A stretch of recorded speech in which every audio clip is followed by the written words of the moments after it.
Sometimes, the deepest truths hide behind the simplest things. A single choice, a flower among four, can reveal more about who you truly are than years of careful explanations or masks you've worn to survive. This is not a test. It's not a game. It's a mirror. Think about it for a moment. Why does one flower call to you while another leaves you unmoved? What part of your soul responds to its shape, its story, its silence? Carl Jung taught that the unconscious speaks through symbols, images that bypass logic and whisper directly to the soul. Nothing you feel drawn to is accidental. Something deep within you resonates with it, like an echo from a forgotten memory. And flowers, so ordinary to the eye, are ancient messengers of the inner world. Edelweiss, Lotus, sunflower, cactus, 4 flowers, 4 paths, 4 faces of a single fragmented soul. Each one carries its own light, its own wound, its own hidden wisdom. What you are about to experience is not a conventional psychological test. No labels, no categories, no easy answers. It's an invitation to feel instead of think, to look at your choice not as something right or wrong, but as a sign, a door half open to something inside you that's been waiting to be seen. There are no universal answers here, only journeys. Journeys that lead inward, where the quiet things live. The fears you silence, the desires you hide, the truths you postpone. And these paths only light up when you dare to look within, without running away.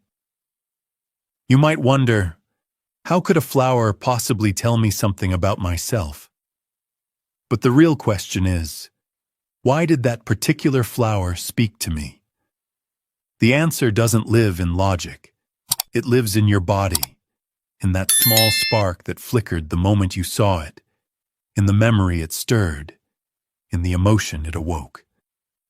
Because that choice wasn't made by your mind. It was made by your soul.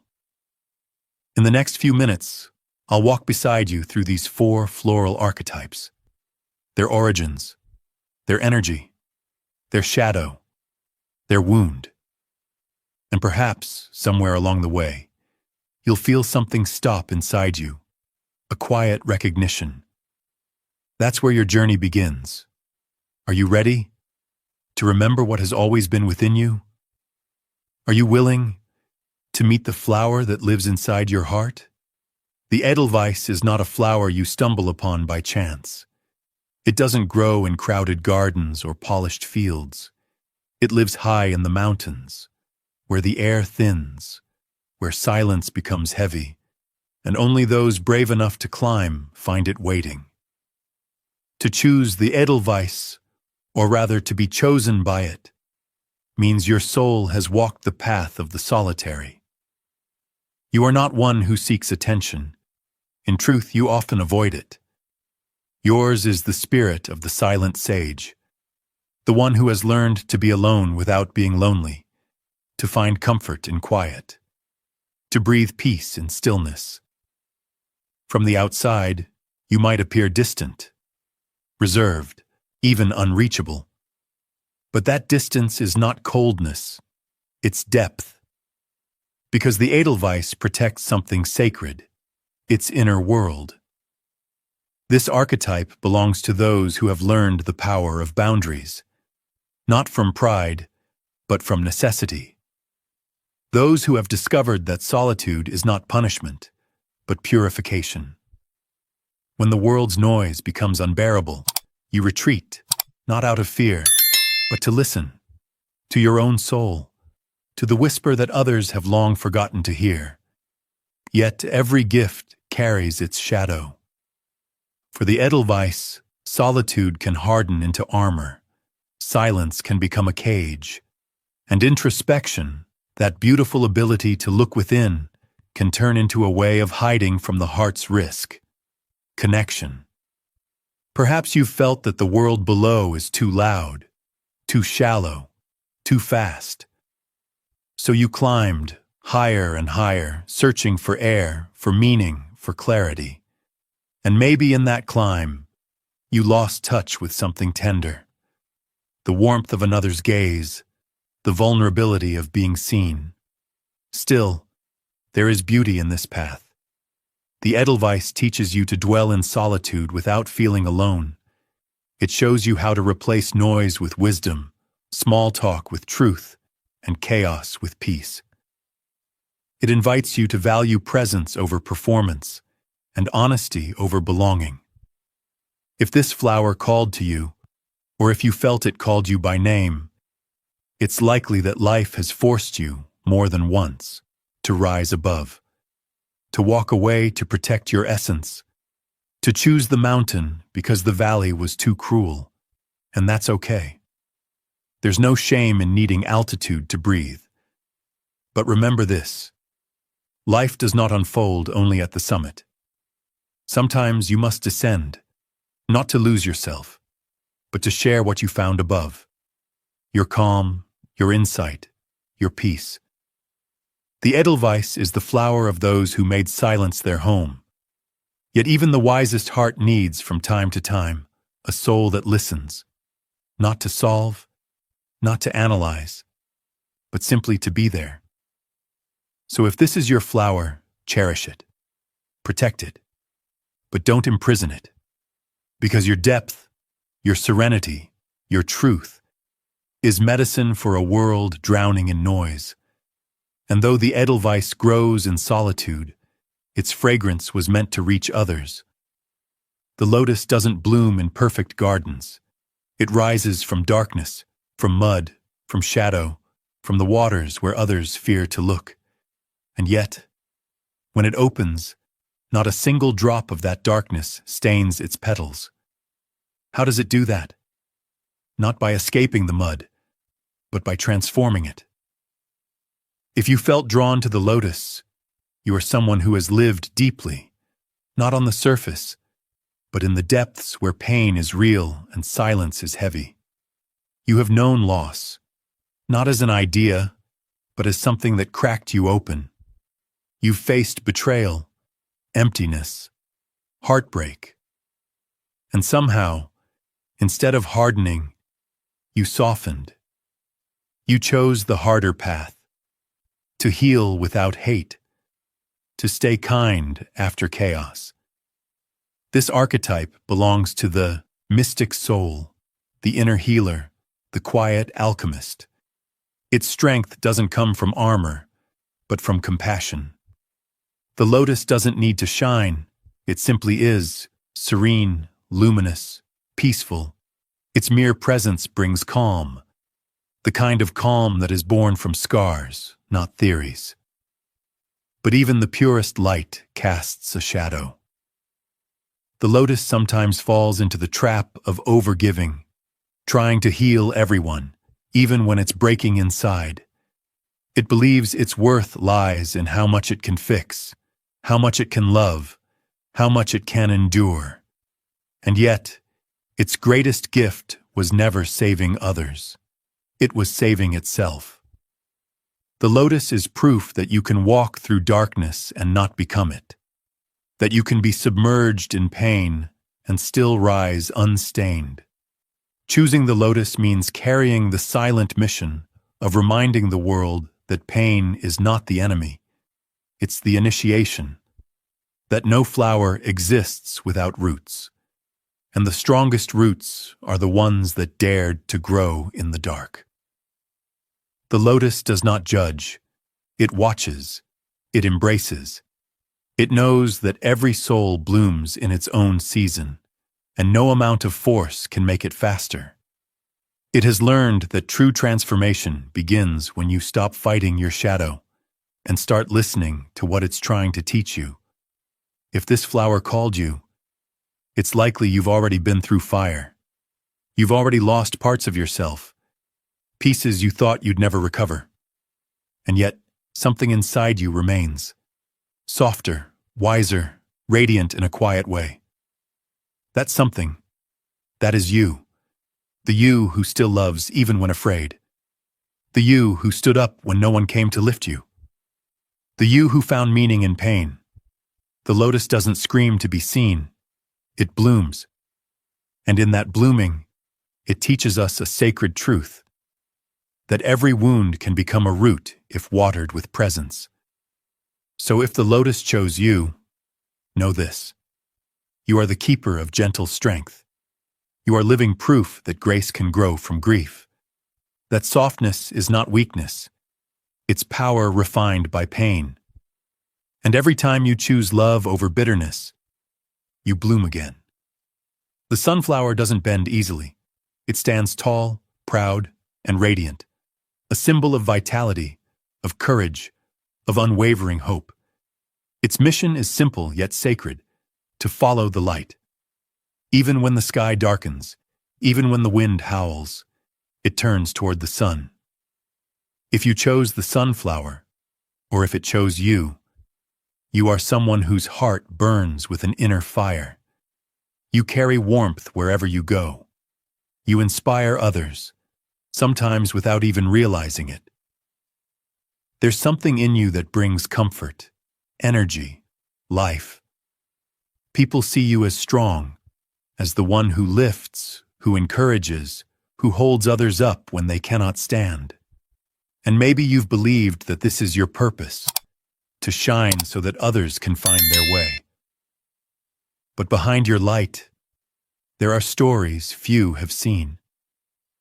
Moments when your glow dimmed, when your spirit trembled, when you wanted to rest but didn't know how. Because the sunflower didn't start strong, it became strong. Its roots fought through the earth. Its stem learned to rise through storms. And every scar along the way became part of its strength. This archetype belongs to the warrior of hope. Not the naive optimist, but the one who has stared into despair and chosen not to stay there. The one who has been broken, yet wakes each morning and still seeks the light. Your beauty lies not in being unshakable, but in continuing to rise after each fall. You remind others that light is a choice, not a gift. That joy is an act of resistance. But the sunflower carries its own hidden wound. The pressure of being the strong one. The fear of disappointing others. The exhaustion of always shining. Sometimes you forget that you too need warmth. That you too deserve to rest in the shade. That even light needs darkness to find balance.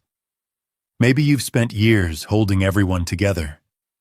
Maybe you've been the shoulder, the smile, the hope. But who holds you when your petals feel heavy? Remember this: even the bravest hearts are allowed to tremble.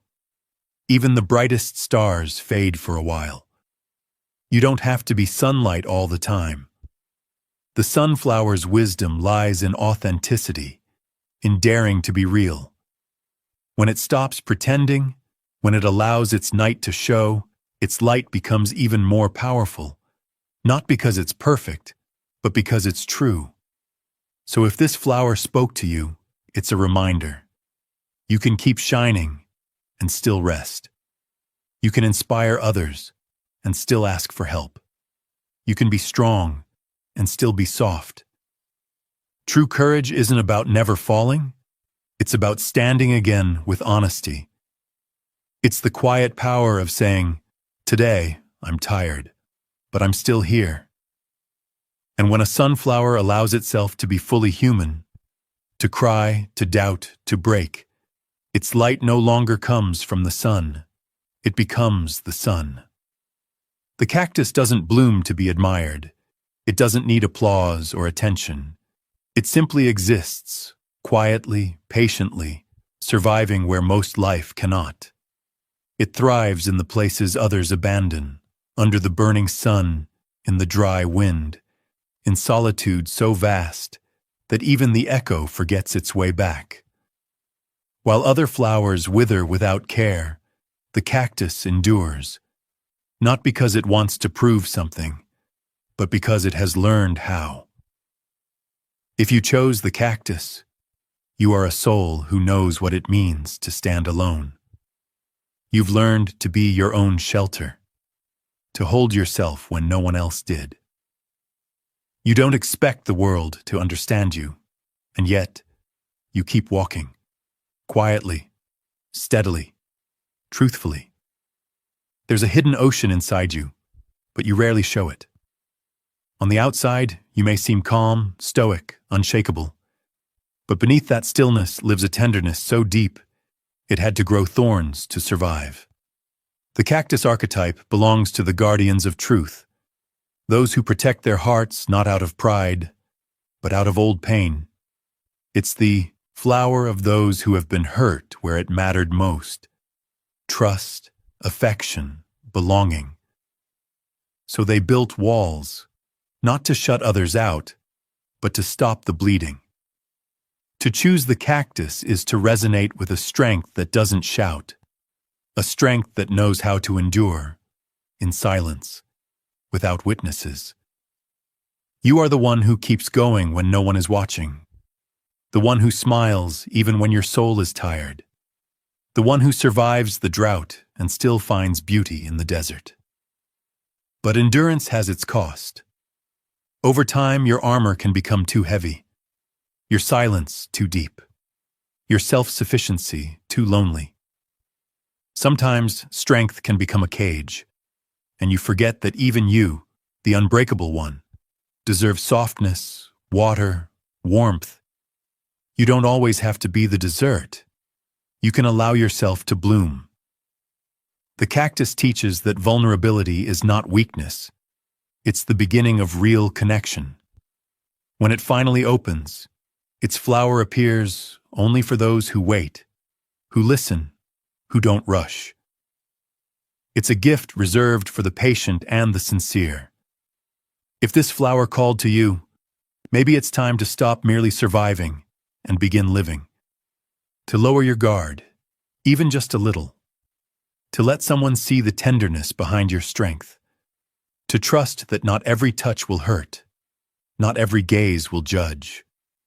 Because when the cactus blooms, when it allows itself to be seen, it reveals a beauty so unexpected, so pure, it silences the desert. It reminds us that resilience and sensitivity are not opposites. They are two faces of the same sacred truth. You don't need to bloom every day to be valuable. You are already enough, even in stillness. But when you do bloom, when you allow your heart to open again, the world remembers something it had forgotten, that the most profound beauty is not always visible. It is felt. Sometimes we think we're choosing, but in truth, something deeper is choosing us. Take a moment and remember, what did you feel when you first saw those 4 flowers? Did you rush toward the one that looked most beautiful, most familiar, most safe? Or was there another, one that made you uncomfortable, one you couldn't stop looking at even though you didn't know why? In the language of the soul, the real choice is not always the obvious one. It's not the flower that fits your image of yourself. It's the one that wakes something you can't explain. A vibration, a pulse, a quiet truth that was sleeping inside you. Carl Jung once said, "What you most need will be found where you least want to look." And within this test, that wisdom takes form. Because often, the flower that disturbs you the most, that doesn't fit, that you almost rejected, is the one that holds the message your soul has been trying to whisper all along. The flower you avoid may reflect the part of you you've exiled, the sensitivity you denied, the strength you feared, the truth you buried under survival. So ask yourself, did the sunflower attract you because you truly shine, or because you're afraid to stop shining? Did the cactus feel familiar because you're strong, or because you never had another choice? Did you choose the Edelweiss because of wisdom, or because distance feels safer than being seen? Did the Lotus call to you because of compassion, or because healing others has become your way to avoid your own pain? The flower is a mirror. And mirrors don't always show what we want to see, but they always show what we need to see. This is the turning point, when the choice becomes an encounter with the part of yourself you've kept outside the light. Not to judge it, not to erase it, but to welcome it back, to say, I see you. You can come home now. Because maybe the flower that unsettled you wasn't challenging your taste. It was calling your truth. And the moment you listen to it without fear, something beautiful happens. The mask begins to soften, the walls begin to lower, and the soul, long hidden, begins to breathe again. We all hold a flower in our hand, and another hidden in the depths of the soul. One is what we show to the world, strong, clear, acceptable. The other is what we hide, fragile, raw, sacred. Since childhood, we were taught which parts of us are lovable and which are not. We learned to perform, to protect, to polish. And little by little, we built a mask, a role, a character that kept us safe. But behind that mask grows a garden we forgot to water. Maybe you show the world your sunflower, bright, optimistic, unshakable, but inside, a lotus trembles, longing to be understood. Maybe you appear as the calm Edelweiss, but underneath, a cactus guards the hurt of being unseen. Who are you when no one is watching? What blooms inside you when you stop pretending? When the noise fades and the light dims, which flower rises from the silence? Because the tension between what we show and what we hide creates the fatigue we call anxiety, the loneliness we mistake for independence. Maintaining a false archetype drains us, and denying our essence never brings freedom. It only numbs us. But this is not about choosing one side over another. It's about reconciliation. When you stop pretending you're only one flower, and allow all your inner seasons to exist, something in you finally relaxes. The mask doesn't fall violently. It dissolves gently, like petals opening at dawn, and what emerges is not a new identity, but peace. The quiet peace of simply being. Every flower carries a story, and every story is born from a wound. Because what blooms in the light once bled in the dark. Your choice wasn't random, it was recognition. You didn't just see a flower. You saw a memory of your own soul. Let's look closer. The Edelweiss. The wound of isolation. The Edelweiss climbs high, because once it was hurt below. Its solitude is not vanity. It's protection. Somewhere in your past, connection felt unsafe. You were invaded, misunderstood, or silenced. So you learned that distance meant safety. You built altitude instead of walls. Your pain is the wound of invasion, of being seen without being understood, so you created silence. But that silence can become a cage. Your healing begins when you allow trust again, slowly, carefully. When you discover that not every presence is noise, not every closeness is threat. You don't have to climb so high anymore. You can share your view. Your wisdom was never meant to stay hidden among the clouds. The lotus, the wound of devaluation. The lotus grew in the mud because it had to. It was told, directly or silently, that its softness made it weak. So it went down, into the dark, and found strength in surrender. Your pain is the wound of being unseen, of having your gentleness mistaken for fragility, of giving love that wasn't returned in kind. So you learn to love even more, to heal others as a way of proving your worth. But you were never meant to save everyone. Your healing begins when you turn that compassion inward, when you realize that the one who most deserves your tenderness is you. The lotus blooms not to please, but to remind us that light and mud are both sacred. The sunflower, the wound of abandonment. The sunflower shines so brightly because once it feared the dark. Its heart carries the wound of being forgotten, of being left when it needed warmth the most. So it learned to become the light, to smile, to carry, to lead, to inspire, believing that if it kept shining, it would never be left again. But that endless brightness hides a quiet exhaustion, because even the sun needs rest. Your healing begins when you allow yourself to be human, not heroic. When you realize that you don't need to earn love by being strong. You deserve it simply because you are. The world doesn't need your perfection. It needs your truth. The cactus, the wound of rejection. The cactus was not born hard. It became so after too many wounds. It carries the pain of being hurt for feeling too deeply, of showing tenderness in a world that didn't know how to receive it. So it grew thorns. It learned to rely on no one. It told itself that needing love was weakness, but those thorns, they're not your essence.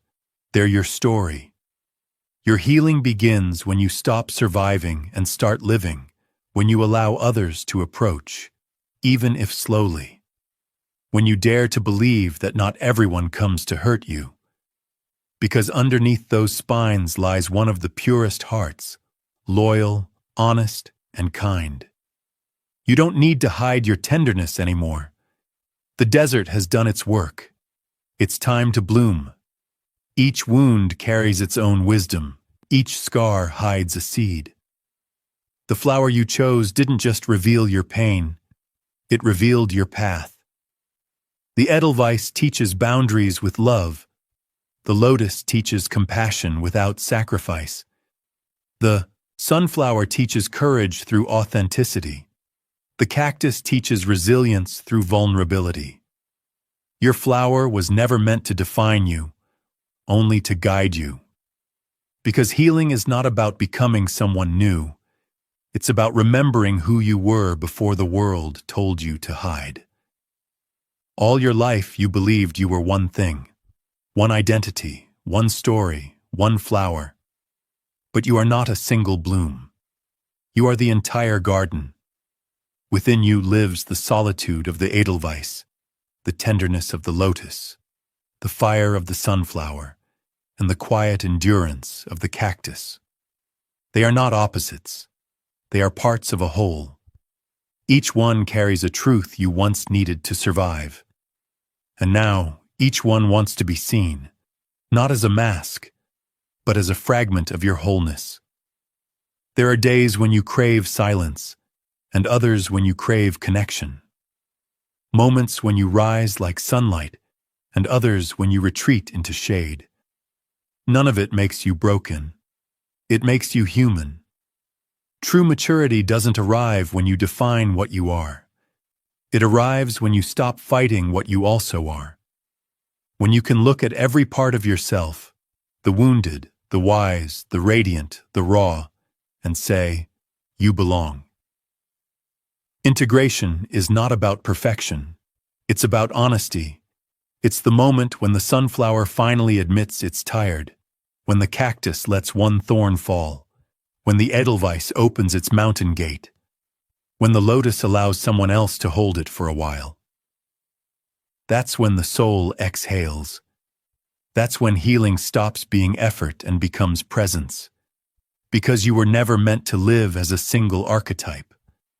You are a landscape of contradictions, light and shadow, strength and softness, wisdom and wonder, and all of them deserve a place. The flower you chose reveals your current chapter, your most vivid wound, your most urgent need. But the others, the ones you didn't choose, they're not strangers. They are waiting for you to remember them, to integrate them, to let them bloom again. The Edelweiss in you teaches solitude without escape. The lotus teaches empathy without losing yourself. The sunflower teaches courage without constant brightness. The cactus teaches strength without closing the heart. When these voices meet, when you no longer reject one to protect another, your garden finally comes alive. The wind passes through freely. The sun touches every petal. The rain nourishes every root. And what once felt like a battle within becomes harmony. This is the essence of Jung's teaching. Individuation, to become whole, not by rejecting your fragments, but by welcoming them home. The journey isn't about changing who you are. It's about seeing who you've always been, beneath the roles, beyond the survival.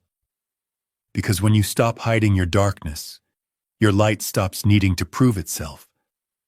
When you stop pretending to be one flower, your soul begins to breathe as the entire field. And that is freedom. The quiet, sacred freedom of being completely, imperfectly, gloriously you. It was never just about the flowers. It was about you. About the part of you that has been waiting, patiently, quietly, to be remembered. The part that never stopped blooming, even when you forgot it existed. You see, the flower you chose wasn't asking for your attention. It was offering you a message, a mirror, a way to look at yourself not through judgment, but through tenderness. Every choice you've made, every wound you've carried, every time you fell and rose again, all of it was guiding you here, to this moment, to this truth. You are not broken. You are becoming. You are the Edelweiss climbing toward clarity. You are the lotus rising from pain into grace. You are the sunflower learning to rest even as you shine. You are the cactus daring to bloom in silence. And somewhere between these archetypes, between shadow and light, between fear and forgiveness, lies the most sacred thing you'll ever find. Your essence. The real test was never which flower you chose, but whether you would listen to what it was trying to tell you. Because the soul doesn't speak in logic. It speaks in symbols, sensations, echoes. And when something in you stirs, when your heart beats a little faster, when your eyes linger a little longer, that is your soul whispering, "This is me. This is where I live." So next time you see a flower, pause. Don't name it. Feel it. Listen to what rises inside you. Maybe it's peace. Maybe it's longing. Maybe it's recognition. Because deep down, there's always one flower blooming within you, even in the darkest season. The one that never needed permission. The one that never asked to be perfect. The one that simply knew how to live. And when you start to care for that inner flower, when you water it with honesty, sunlight, rest, and love, everything begins to change. Your choices change. Because now they grow from truth, not fear. Your relationships change. Because you no longer chase what dims your light. And life itself changes. Because the garden inside you finally breathes again. You realize that awakening was never a lightning strike. It was a slow blooming, a returning, a remembering. So whenever you feel lost, close your eyes. Take a breath. Ask yourself softly, which flower in me needs water today? And then listen. Because your soul, your quiet, luminous soul, already knows how to bloom. Not like anyone else, not in anyone else's time, but in your own way, in your rhythm, in your truth. That is your garden. That is your home. That is you.